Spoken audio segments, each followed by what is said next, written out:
અમદાવાદમાં જગન્નાથની 148મી રથયાત્રા નીકળવાની છે। રથયાત્રા પૂર્વે તૈયારીના ભાગરૂપે પોલીસ દ્વારા બુલેટ માર્ચનું આયોજન કરાયું। 100 જેટલા બુલેટ બાઇક પર પોલીસ જવાનો દ્વારા રથયાત્રાના રૂટ પર પેટ્રોલિંગ કરાયું। મહામંડલેશ્વર દિલીપદાસજી મહારાજ દ્વારા બુલેટ માર્ચને પ્રસ્થાન કરાવવા લીલી ઝંડી આપવામાં આવી। બુલેટ માર્ચ જગન્નાથ મંદિરથી સમગ્ર રથયાત્રા રૂટ પર ફરશે। બુલેટ માર્ચ દ્વારા પોલીસકર્મીઓ રૂટ નિરીક્ષણ સાથે સંવેદનશીલ વિસ્તારમાં ફરી સુરક્ષાની ચકાસણી પણ કરશે।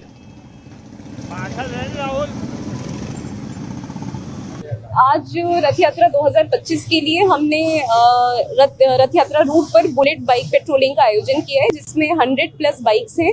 ये बाइक के द्वारा हम लोग रथ यात्रा का पूरा रूट जो कि जगन्नाथ मंदिर से शुरू होता है और वापस जगन्नाथ मंदिर पे ही समाप्त होता है, इस पूरे रूट का हम लोग पेट्रोलिंग करेंगे, सारे सेंसिटिव पॉइंट्स चेक करेंगे और कुछ भी हमें आपत्तिजनक लगता है या जो भी चीज़ से कोई भी ऐसा पॉइंट जिसको ठीक करके रथ यात्रा की आगे की जो तैयारी है वो इम्प्रूव हो सकती है, उन सबको हम नोट करते हुए जाएंगे। અરવલ્લીના ભિલોડા તાલુકા પંચાયત ખાતે ગ્રામ લોકોના ધરણા, સરપંચનું ફોર્મ ન સ્વીકારતા ધરણા કરવામાં આવ્યા। સરપંચ પદનું ફોર્મ નહીં સ્વીકારતા ગ્રામજનો ધરણા પર બેઠા હતા। ગ્રામજનોએ કહ્યું, સમયસર આવી ગયા છતાં સમય પૂરો થયો છે એવું કહીને ફોર્મ ન સ્વીકારાયું। સુનોખ ગામના 50થી વધુ લોકો ધરણા પર બેઠા। લોકશાહીનો હક છીનવતા ગ્રામજનોમાં આક્રોશ છે। સરપંચ પદનું ફોર્મ સ્વીકારવા ઉગ્ર માગણી કરી।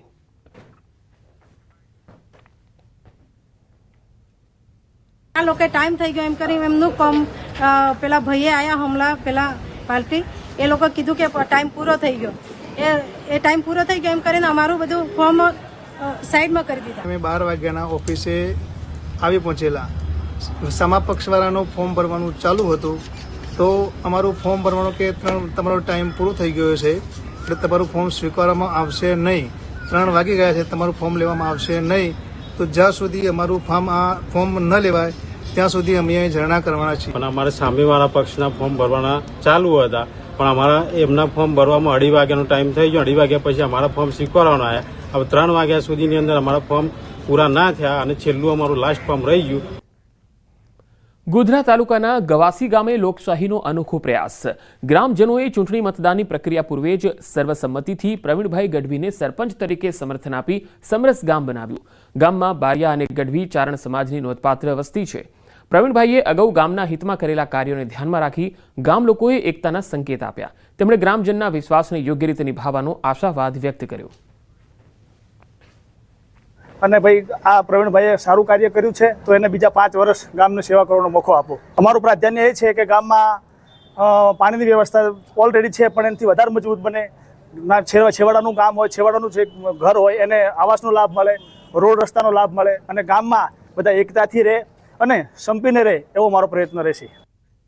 રાજકોટ જિલ્લાના ધોરાજી તાલુકાની ફરેણી ગ્રામ પંચાયત સમરસ બની। ધોરાજી તાલુકા પંચાયત ખાતે આજે ફરેણી ગ્રામ પંચાયતના આગેવાનો ઉપસ્થિત રહી સર્વાનુમતે ગામને સમરસ બનાવ્યું। ફરેણી ગ્રામ પંચાયતના સરપંચ પદે સર્વાનુમતે ઈલાબેન શેખવાની નિમણૂક કરવામાં આવી। તાલુકા પંચાયત ખાતે ગ્રામજનોએ ગામને સમરસ બનાવ્યું। ફરેણી ગામ સમરસ થતા ગામમાં ખુશીનો માહોલ જોવા મળ્યો।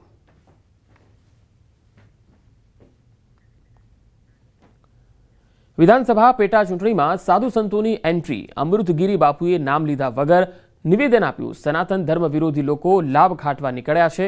સનાતન ધર્મ અને દેશની રક્ષા કરતી પાર્ટીને મતદાન કરવાની તેઓએ અપીલ કરી।